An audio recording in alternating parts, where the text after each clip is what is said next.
Alhamdulillahirabbil alamin wassalatu wassalamu ala habibina wa syafiina wa qurrati a'yunina sayyidina wa maulana Muhammadin wa ala alihi wa ashabihi ajma'in, amma ba'd. Segenap kaum muslimin dan kaum muslimat, jamaah salat subuh di Masjid Al-Mustaqim, jamaah kuliah subuh di Masjid Al-Mustaqim, umat Nabi Muhammad sallallahu alaihi wasallam, yang mudah-mudahan panjenengan semuanya, kita semuanya senantiasa dirahmati, diberkahi oleh Allah Subhanahu wa taala. Mudah-mudahan kita yang hadir di majelis ini diberikan panjang umur, sehat walafiat, keluarga kita dijaga oleh Allah dari segala sesuatu yang tidak kita sukai, dan mudah-mudahan kita semuanya di akhir hidup kita husnul khatimah, husnul khatimah, husnul khatimah. Amin ya rabbal alamin. Nabi kita yang tercinta, baginda besar Nabi Muhammad sallallahu alaihi wasallam, dalam suatu hadis yang sahih riwayat Bukhari wa Muslim. Hadis ini an Abi Hurairah radhiyallahu anhu, dari sahabat kajeng besar Nabi Muhammad sallallahu alaihi wasallam, Sayyidina Abu Hurairah, mudah-mudahan Allah meridainya, amin ya rabbal alamin. Qala, Sayyidina Abi Hurairah pernah berkata, anna Rasulullah sallallahu alaihi wasallam qala, bahwasanya kanjeng besar Nabi Muhammad sallallahu alaihi wasallam, Allahumma shalli ala Muhammad, pernah bersabda dalam hadis sahih ini. Apa itu? Rasulullah mengatakan, idza dakhala syahrul Ramadan, apabila sudah masuk bulan Ramadan semacam ini, futihat abwabul jannah, dibuka seluruh pintu-pintu surga. Apa maksud daripada dibuka pintu-pintu surganya tersebut? Di khusus untuk bulan Ramadan ini maknanya ada dua. Yang pertama, Gala al-Imam Al-Ghazali Iyad, beliau mengatakan itu makna dibukanya pintu-pintu surga Allah Subhanahu wa taala di bulan Ramadan itu maknanya adalah hakikat, sebenarnya memang benar-benar dibuka pintu surga itu. Tidak ada satupun pintu surga yang ditutup oleh Allah Subhanahu wa taala. Itu makna yang pertama. Makna yang kedua adalah, yaitu mempunyai makna lain. Di dalam satu kitab Sirajul Munir itu disebutkan dibukanya pintu-pintu surga adalah maknanya yaitu dibukanya hati-hati para hamba Allah Subhanahu wa taala. Artinya ketika Ramadan datang dibuka pintu surga, itu hati-hatinya para hamba Allah dibuka juga, sehingga mereka mudah sekali untuk melakukan ketaatan-ketaatan dan ibadah-ibadah di bulan Ramadan. Seperti apa? Seperti sholat tahajud, mudah dilakukan di bulan Ramadan. Gampang tangi bengi, gampang bangun malam. Gini boten. Tapi kalau di luar bulan Ramadan, tangi napa boten? Ditangi, tapi mantu subuh atau subuhnya tangi, kan gitu. Tapi malamnya sulit untuk istiqomah. Tapi di bulan Ramadan, subhanallah, begitu mudahnya. Salat tarawih 20 rakaat mudah kita lakukan. Tadarus Al-Quran mudah kita lakukan. Allahumma shalli ala Muhammad. Kemudian salat witir mudah kita lakukan. Salat berjamaah 5 waktu mudah kita lakukan di bulan Ramadan. Tapi di bulan yang lainnya, abot, sulit dan sulit, kecuali orang-orang yang mendapat taufik dan hidayah Allah Subhanahu wa taala. Mudah-mudahan kita termasuk dari mereka, amin ya rabbal alamin. Tapi di bulan Ramadan semuanya mudah dibuka hati-hati para hamba Allah Subhanahu wa taala, umat Nabi Muhammad SAW. Itulah makna dibukanya futihati abwabul jannah, dibukanya pintu-pintu surga Allah Subhanahu wa taala. Paham ya ini? Yang kedua, Rasulullah mengatakan wa hulikat abwabun nar, dan ditutup pintu-pintu neraka Allah Subhanahu wa taala. Apa makna ditutup pintu-pintu neraka Allah Subhanahu wa taala kalau sudah masuk bulan Ramadan? Maknanya juga ada dua, yaitu makna yang pertama hakikat, makna yang sebenarnya. Makna yang sebenarnya memang betul-betul ditutup pintu-pintu neraka Allah Subhanahu wa taala. Tidak ada satu pun yang dibuka di bulan Ramadan.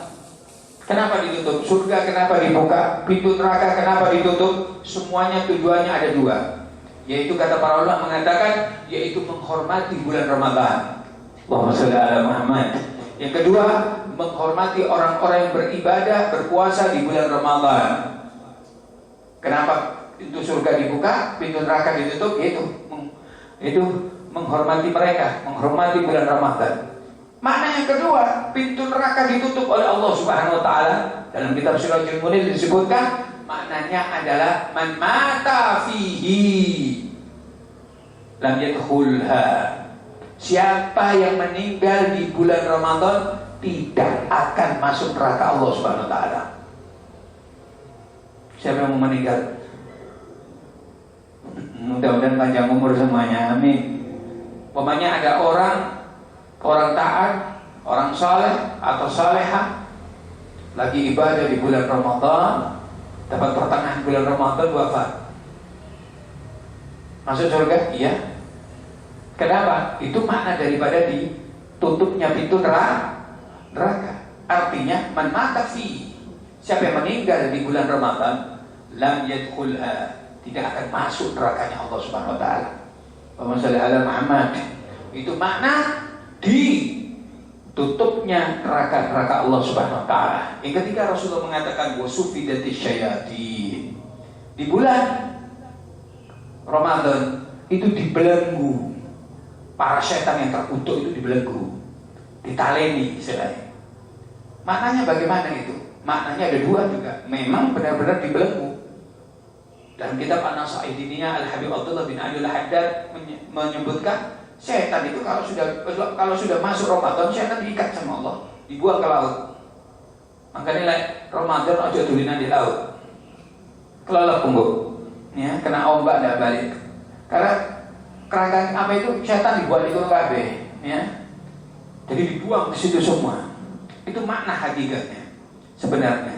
Makna yang kedua, dalam kitab Sirajul Munir dikatakan dibelenggunya setan adalah memang setan dibelenggu, tapi masih ada, tidak dibuang di laut, masih ada.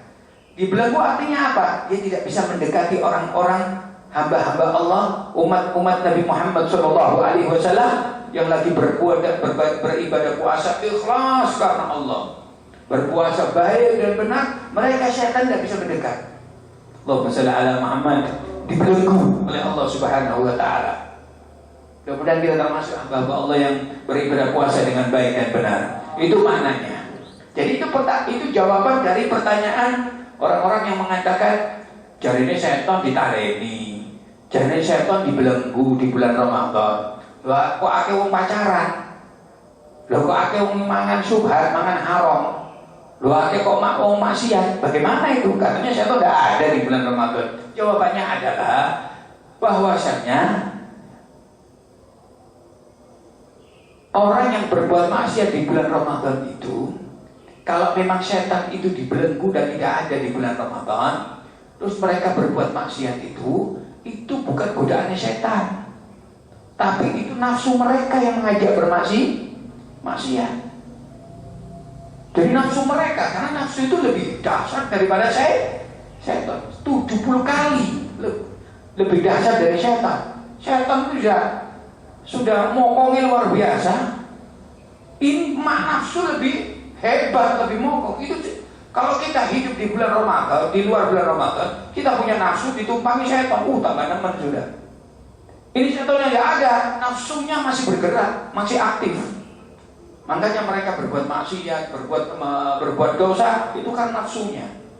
Perintah nafsunya, ngikuti nafsunya, nafsu al-ammarah bisu, yaitu nafsu yang mengajak kepada kejelekan. Sallu ala Nabi Muhammad. Jadi setannya tidak ada di bulan Ramadan. Yang ada apa? Al-syayatinul insiyah, setan dasirang. Setan sirairan, kepala hitam. Itu setannya dia sendiri. Allahumma shalli ala Muhammad. Nah, itulah dikata para ulama. Mudah-mudahan kita dilindungi, diridhai oleh Allah Subhanahu wa taala. Amin ya rabbal alamin. Ini luar biasa, ma'asyiral muslimin wal muslimat rahimakumullah. Oleh karena itu, di bulan Ramadan ini kita perbanyak amal soleh. Ya, kita perbanyak amal soleh, kita perbanyak untuk beribadah kepada Allah Subhanahu wa taala. Bukan hanya di luar bulan Ramadan. Ya. Karena ketika saya membaca satu kitab namanya Bughyatul Talib Al-Madhum yang dikarang oleh Sultanul Ulama Al-Allamah Al-Habib Salim bin Umar Al-Habib Salim bin Abdullah Asy-Syadili rahimahullah, mudah-mudahan Allah merahmatinya, amin ya rabbal alamin. Di halaman 291 dalam kitab itu beliau mengatakan min sunani Ramadan aidan, termasuk daripada amalan-amalan yang sangat dianjurkan di bulan Ramadan, al-iktharu bi anwa'il qurubat wal ibadat, yaitu memperbanyak amalan-amalan ketaatan di bulan Ramadan dan amalan-amalan ibadah di bulan Ramadan, wasilatil arham, dan menyambung silaturahim. Allahumma shalli ala Muhammad, menyambung silaturahim. Wa ghairi dzalik, dan selain daripada itu. Jadi amalan-amalan ini bukan hanya dilakukan di luar bulan Ramadan, tapi apa? Di bulan Ramadan sangat dilakukannya, sangat dianjurkannya. Ya, memperbanyak itu. Apalagi kalau sampean itu bersedekah di bulan Ramadan itu berlipat ganda pahalanya. Jangankan sedekah, amalan apapun, amalan sunnah, amalan wajib, kalau Anda lakukan, kalau kita lakukan di bulan Ramadan, dilipat gandakan oleh Allah SWT pahalanya. Rasulullah mengatakan dalam satu hadis rawahu Ibnu Huzaimah fi sahih, beliau mengatakan, Rasulullah mengatakan, man takarraba fihi, siapa yang melakukan ibadah di bulan Ramadan, min khaslatin minal khair, bi khaslatin minal khair, yaitu melakukan ibadah yang sunnah di bulan Ramadan, karena kaman ada fardhatan fi masiwa, karena Rasulullah mengatakan itu ganjarannya seperti orang melakukan salat fardu. Allahumma shalli ala Muhammad, yang dilakukan di bulan yang lainnya. Anda kalau melakukan salat fardu berjamaah, diterima salat fardu Anda dapat berapa derajat? 27 derajat. Maka ketika Anda melakukan hal-hal yang sunnah, ibadah sunnah di bulan Ramadan, satu saja Anda seperti melakukan salat fardu yang makbulah, yang diterima oleh Allah Subhanahu wa taala. Apa itu hal yang sunnah? Sedekah. Apa itu yang sunnah? Silaturahim. Apa itu yang hal yang sunnah? Birrul walidain. Allahumma shalli ala Muhammad. Dan yang lainnya. Itu baru yang sunnah. Apalagi itu yang sunnah? Yang sunnah artinya yaitu sedekah. Seperti apa? Ngasih bukaan kepada orang yang berpuasa, ngasih takjilan kepada orang berbuka puasa. Itu luar biasa itu. Ganjarnya itu berlipat-lipat itu. Sampai Rasulullah mengatakan man fattara sha'iman, siapa yang ngasih bukaan kepada orang berpuasa di bulan Ramadan, man fattara sha'iman kana lahu maghfiratan lidzunubi, dosa diampuni. Satu, wa idqar raqabatin minan nar, bebas dari api neraka Allah Subhanahu wa taala. Mek ngasih gorengan ambil air putih wis bebas apa neraka. Ngono iku lho sik abot wong ya, kayak takjilan sik abot, sik medhit, sik pahit. Padahal kayak gorengan, kayak kosong puasa ya, di masjid kosong ya, tak tukokno gorengan. Kilo air mineral, kilo kopi nih, ikhlas, mereka tak bisa bebas dari api neraka Allah Subhanahu wa taala, diampuni dosanya oleh Allah Subhanahu wa taala. Wa kana lahum mithlu ajri min ghairi an yanqusa min ajri syai'un. Pahala yang ketiga, siapa yang ngasih takjilan, ngasih bukaan kepada orang yang beribadah puasa di bulan Ramadan, maka dia mendapatkan pahala orang yang dikasih, puasanya orang yang dikasih tersebut. Kalau dia ngasih satu masjid 50 orang, dikasih semuanya bukaan makanan kotaan atau bungkusan. Itulah untuk orang yang berpuasa berapa orang? 50 ini. Ini yang ngasih nih dapat pahalanya 50 orang yang berpuasa ini semuanya. Allahumma shalli ala Muhammad. Wa kana lahu mithlu ajri min ghairi an yanqusa syai'un. Itu hebatnya orang yang ngasih bukaan. Ya. Waktu itu Rasulullah mengatakan demikian, sahabat bertanya kepada Nabi Muhammad SAW. Qalu ya Rasulullah, laisa kulluna najidu man yufattiru as-sha'im. Baik kanjeng Nabi, tidak semua kita sanggup untuk memberikan bukaan kepada orang-orang yang berpuasa. Artinya sahabat mengatakan tidak semua kita kaya ya Rabbi, ya Rasulullah. Ya. Yang mampu itu hanyalah orang-orang yang berduit ya Rasulullah. Pemahamannya begitu. Nah, kebanyakan kita tidak mampu ngasih makanan orang yang banyak itu Rasulullah. tak punya uang, tidak kaya. Apa jawabnya kanjeng Nabi Muhammad SAW? Kata Rasulullah SAW. Rasulullah mengatakan, yu'tillahu hadatsawaba. Pahala itu diampuni dosanya oleh Allah, bebas dari neraka Allah, dan mendapatkan pahala orang yang dikasih bukaan tersebut. Itu semuanya pahala akan diberikan oleh Allah SWT. Man fattara sa'iman, kepada orang yang ngasih bukaan ala syarbati ala tamratin, walaupun dia ngasih bukaan, ngasih takjilan 1 kurma. Allahumma shalli ala Muhammad. Artinya sak mampunya. Sekarang kan kalau orang dikasih bukaan 1 kurma kan jarang, Pak. Ibaratnya mau takjil lagi ya, dibuatkan kopi, dibelikan gorengan, dibelikan ude-ude, kan gitu lah ya. Semua bisa, kita semua bisa beli itu semuanya.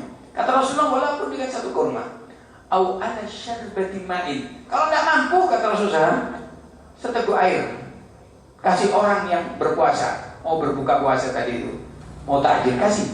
Atau 1 air mineral, kasih. Mau puasa dia, ini ada air mineral. Cuma itu aja yang mampu. Iya. Au ala madakati labanin. Kalau kamu enggak, kalau mampu bisa memberi air atau mampu memberi seteguk air susu. Nih, seteguk air susu. Sak tegukan. Kata Rasulullah, walaupun sedikit minuman Anda berikan itu, kamu sudah mendapatkan pahala, diampuni dosamu, jauh dari api neraka Allah Subhanahu wa taala, dan kau mendapatkan pahala orang yang kamu kasih bukaan itu, orang yang berpuasa tadi, kamu dapat pahala. Allahumma shalli ala Muhammad. Tuh, emang Pak, kalau umpamanya ada orang kaya punya uang banyak, ya, tapi tidak pernah ngasih bukaan, ngasih takjilan kepada orang-orang yang berpuasa, ruginya besar. Anda, orang-orang tersebut cari uang begitu mati-matian, kerja, bedak, pasar, pagi, siang, malam, fulus, hidupnya gitu dok. Amalan soleh nggak pernah, ngasih takjilan nggak pernah, sahabat masjid barang, kumpul dengan para solihin, apalagi majelis taklim nggak kenal sudah, kenalnya pasar, kira kayak gini. Nanti kalau meninggal, tak suul khotimah, naudzubillah min dzalik. Karena tidak ada amalannya sama sekali, nggak ada amalan sama sekali. Suul khotimah. Kenapa Anda ya Ustaz mengatakan bahwa orang kayak gini mati suulnya? Ya, Allahumma shalli ala Muhammad. Anda buka surah Ad-Dukhan ayat 29. Rasulullah mengatakan, Allah Subhanahu wa taala mengatakan, "Fama bakat alaihumus sama' wal ardu." Fama bakat alaihumus sama' wal ardu. Langit dan bumi tidak akan menangisi mereka. Ketika turun ayat ini, Abdullah ibnu Abbas atau terkenal dengan Ibnu Abbas, anak dari pamannya Rasulullah Sayyidina Abbas, atau sepupuh kanjeng Nabi Muhammad SAW, dua-duanya adalah sahabat Rasulullah dan kerabat Rasulullah SAW radhiyallahu anhu. Mudah-mudahan Allah meridhai keduanya. Ditanya oleh para sahabat, sebagian sahabat, hal tabki as-sama' wal ardu ala ahadin ya Ibnu Abbas. Wahai Ibnu Abbas, kalau kita dengar ayat ini, apakah langit dan bumi itu menangisi orang yang meninggal dunia ya Ibnu Abbas? Allahumma shalli ala Muhammad. Lalu mengatakan, iya. Kalau ada orang yang kalau ada orang yang meninggal dunia, langit dan bumi bisa menangis. Kok bisa begitu? Kamu ingin tahu? Iya. Begini. Bahwasanya ketika ada orang soleh atau solehah yang selalu beramal soleh, beribadah waktu hidupnya, itu dia punya satu pintu di langit. Satu pintu di langit itu untuk turunnya rezeki dan diturunkannya oleh Allah rezeki untuk dia, untuk hamba yang soleh dan yang solehah, dan untuk dilaporkannya, diangkatnya, dimasukkannya amalan-amalan solehnya itu melalui pintu itu dengan bau yang wangi, dibawa oleh malaikat di hadapan ke Allah SWT. Begitu seterusnya. Ketika orang yang saleh atau salehah ini meninggal dunia, tak pintu ini ditutup.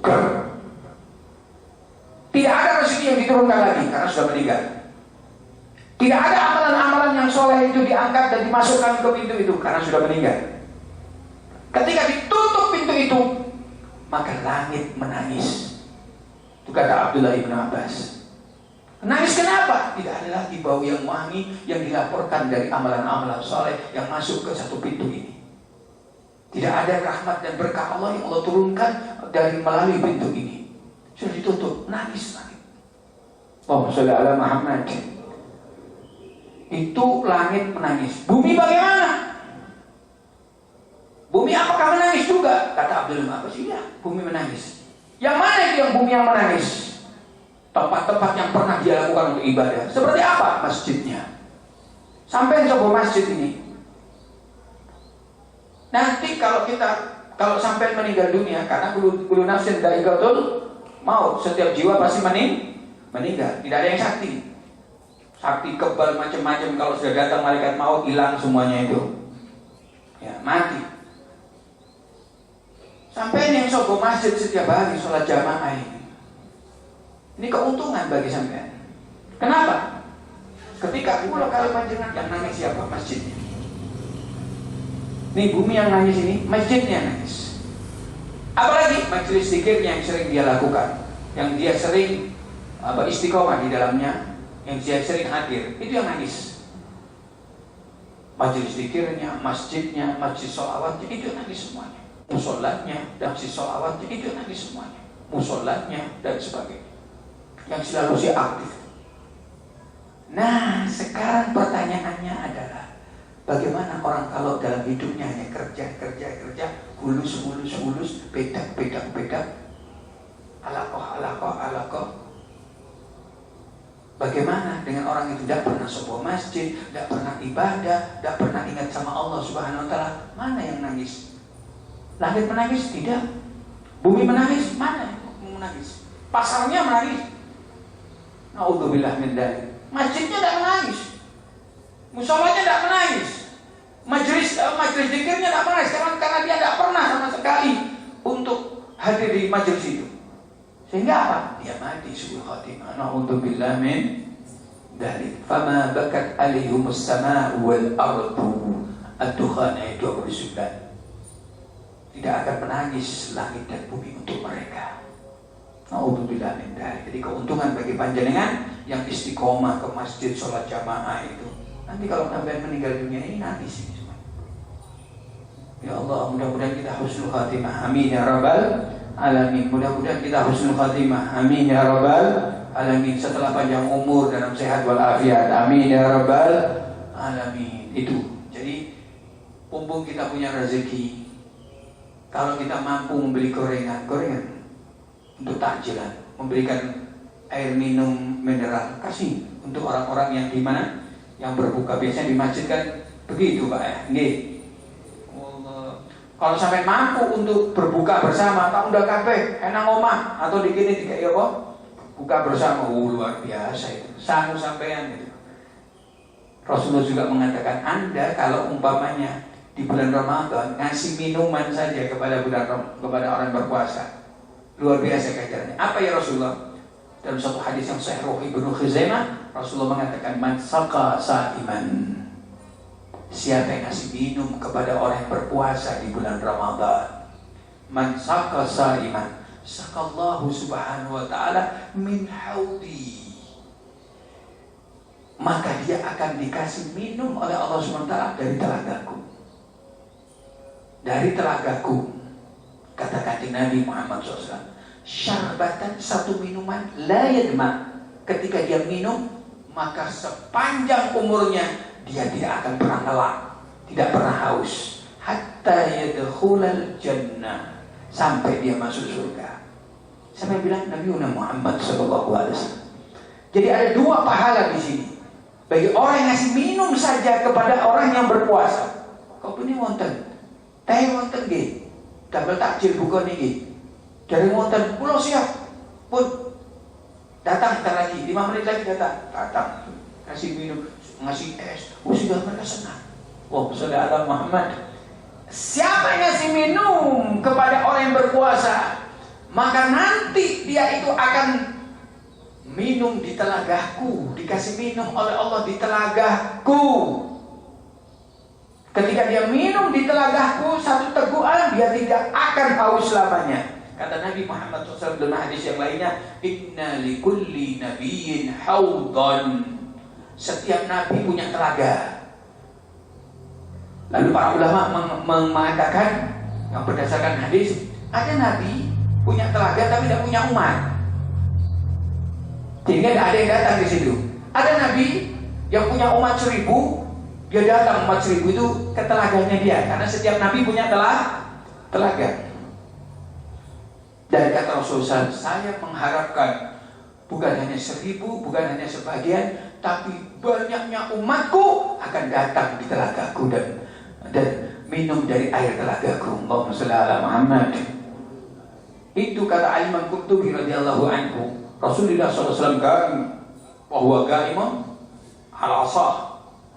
Rasulullah itu di telaganya Kanjeng Nabi Muhammad, di telaganya Kanjeng Nabi, yaitu telaga Haud, itu berdiri dengan gantengnya, dengan jubahnya, dengan imamahnya, pakai tongkat, menunggu da'a, memanggil orang-orang yang dikenal oleh Nabi Muhammad SAW. Kita akan melewati telaga Rasulullah nanti. Tapi kita apakah dapat minum dari telaga Rasulullah? Mudah-mudahan termasuk, insyaallah, amin. Itu kita dipanggil oleh Rasulullah, sini kamu, minum sini. Ditulang oleh Kanjeng Nabi, dikasih ditulang dengan gelasnya, ini minum, nih minum. Allahumma shalli ala Muhammad. Dipanggil itu Rasulullah dengan tongkatnya memanggil umatnya satu persatu. Siapa yang dipanggil? Yang dikenal oleh Rasulullah SAW. Siapa yang dikenal oleh Rasulullah? Mereka yang ahli sujud.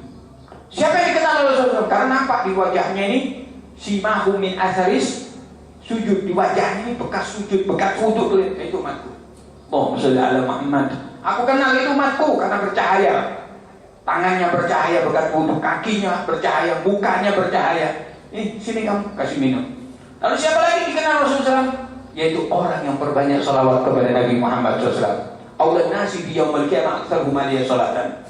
Dalam satu hari perbanyak salawat kepada Nabi Muhammad SAW. Jangan luput, dalam satu hari tidak ada salawat sama sekali kepada Rasulullah SAW. Orang yang perbanyak salawat kepada Nabi Muhammad SAW itu banyak mati husnul khatimah. Walaupun ibadahnya biasa, salatnya itu kurang, terus puasanya kurang, sedekahnya kurang, tapi karena dia memperbanyak salawat kepada Nabi Muhammad SAW, kebanyakan mati husnul khatimah. Mudah-mudahan kita termasuk, amin ya rabbal alamin. Siapa yang dikenal lagi oleh Kanjeng Nabi Muhammad SAW lalu dipanggil di telaga Haudnya nanti itu orang yang ngasih bukaan dan orang yang ngasih minuman. Man saqa sa'iman saqallahu min haudi. Siapa yang ngasih minuman kepada orang yang berpuasa di bulan Ramadan, Allah kasih minuman dari telaga Haudnya Kanjeng Nabi. Syarbatan la yatma'u, ketika dia minum seteguk dia tidak akan haus selamanya. Dari sini kita bisa mengambil kesimpulan, orang yang ngasih bukaan, ngasih minum kepada orang yang berpuasa, ketemu Kanjeng Nabi Muhammad SAW, melihat Rasulullah, dipanggil oleh Rasulullah, dikasih minum dari air telaga Haudnya Kanjeng Nabi Muhammad SAW. Ini yang didambakan para wali Allah, ini yang didambakan oleh ahli sujud, ini yang didambakan oleh ahli takwa, orang yang takwa, ini yang didambakan para aulia Allah. Apa itu? Ketemu Kanjeng Nabi, mendapat minum dari telaga Haudnya, hatta yadkhulal jannah, kata Rasulullah, sampai dia masuk surga. Berarti orang yang sibuk masuk surga, iya, tidak lihat neraka. Jangankan mampir, melihat aja tidak. Mudah-mudahan kita termasuk, amin ya rabbal alamin. Iman, kesempatan bagi kita untuk beramal soleh, ya. Mudah-mudahan itu bisa untuk kita lakukan, amin ya rabbal alamin. Sampai jam dan Pak, masih lama, 1 jam 2 jam, Pak, kurang 5 menit ya. Jadi eman Pak, kalau kita tidak melakukan amal soleh di bulan Ramadan ini, perbanyak amal silaturahim, terus apa lagi, bersedekah dan sebagainya. Kanjeng Nabi Muhammad SAW dalam satu hadisnya rawahu Abu Nuaim, Rasulullah mengatakan as-sadaqatu ala wajhiha, bersedekah yang sesuai dengan syariat Allah. dan ajaran Nabi Muhammad SAW. Wastina'ul ma'ruf, dan memperbanyak amalan kebaikan, berbuat baik kepada siapapun, kepada orang yang berbuat baik kepada kita atau orang yang tidak berbuat baik kepada kita, yang maksiat, kita berbuat baik kepada mereka. Lalu apa lagi? Rasulullah mengatakan wabirul walidain, dan berbuat bakti kepada orang tua, ya. Lalu apa lagi? Wasilaturrahim, dan menyambung silaturrahim. 4 amalan ini kalau dilakukan oleh seorang hamba Allah, umat Nabi Muhammad SAW, apa yang terjadi? Apa yang Allah berikan? Rasulullah mengatakan tuhawwilu syaqa'a sa'ada. Siapa yang melakukan 4 ini, maka Allah rubah takdirnya. Apa takdirnya? Seharusnya dia mati su'ul khatimah, dirubah mati husnul khatimah. Seharusnya dia itu mendapatkan seharusnya dia itu mati dalam keadaan kafir karena melakukan 4 ini. Maka Allah kasih hidayah sehingga dia masuk Islam, lalu dia itu bagus Islamnya dan diridhai oleh Allah, dicintai oleh Allah. Tuhawwilu syaqa'a, 4 hal ini. Seperti apa yang terjadi kepada Abdullah ibn Mubarak. Al-Imam Abdullah ibn Mubarak, ini tabi'un tabi'in. Al-Imam Abdullah ibn Mubarak, Allahumma shalli ala Muhammad. Itu kata Abdullah ibn Mubarak, hajjatu fi ba'di sinin. Pada suatu tahun saya pernah haji. Terus kata Abdullah ibn Mubarak, ketika saya haji, saya tidur. Ketika tidur, faraitu Nabi SAW fil manam. Aku bermimpi kanjeng Nabi Muhammad SAW. Wa qala li, Rasulullah berkata kepadaku, ya Abdullah ibn Mubarak, ya Abdullah ibn Mubarak, idza raja'ta ila Baghdad, kalau kamu sudah haji terus kembali ke kampungmu, kembali ke negerimu Baghdad, faqri biharamil majusi minni assalam. Tolong sampaikan salamku kepada orang tua, orang kafir, orang majusi. Fakullahu, dan katakan kepada dia, sampaikan dia Abdullah Mubarak, innallaha radin anhu, Allah ridho kepadanya, Allah cinta kepadanya.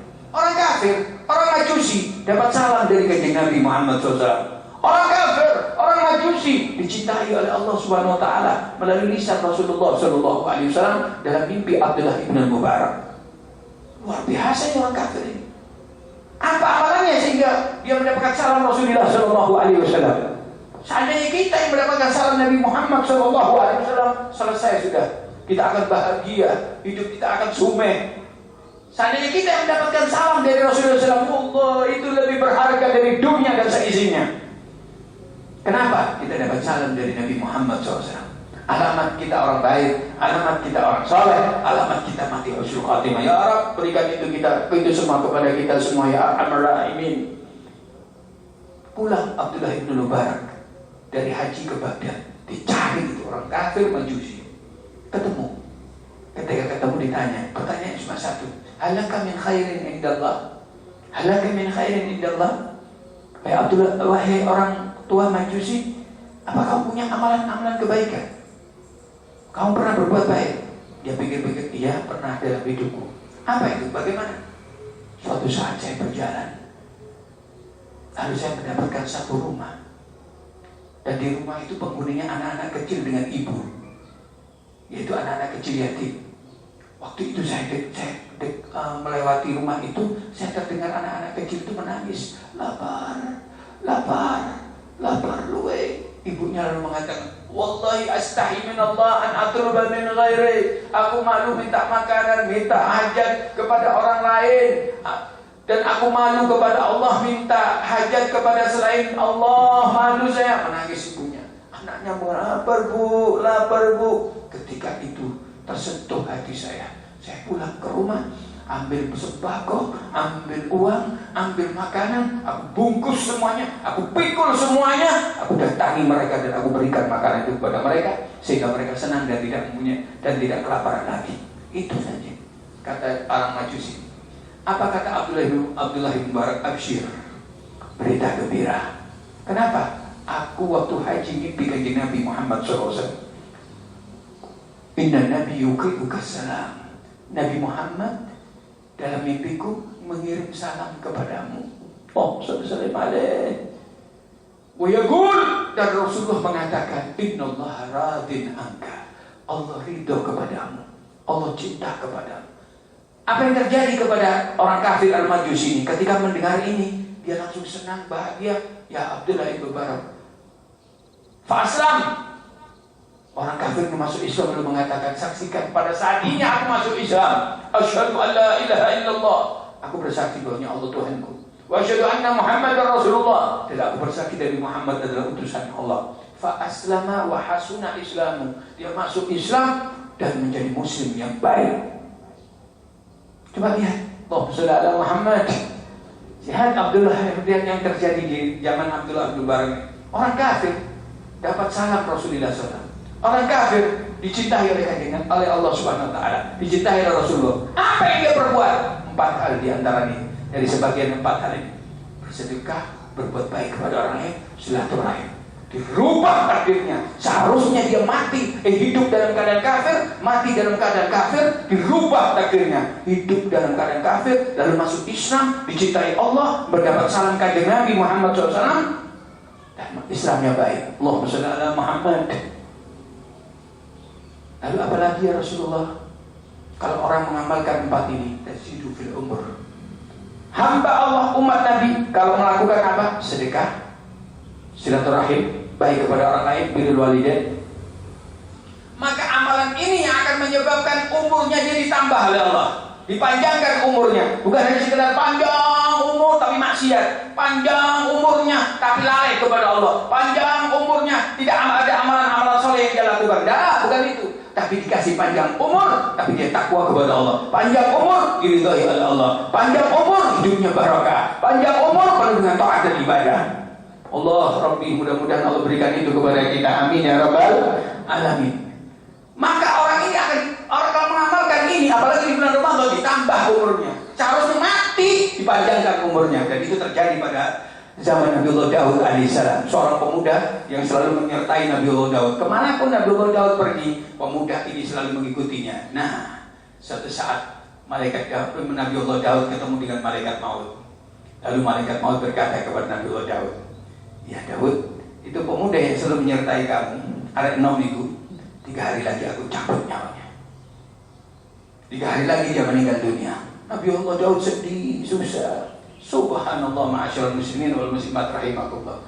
Berlalu 3 hari, bahkan berlalu 1 bulan. Pemuda ini belum meninggal. Nabiullah Daud heran.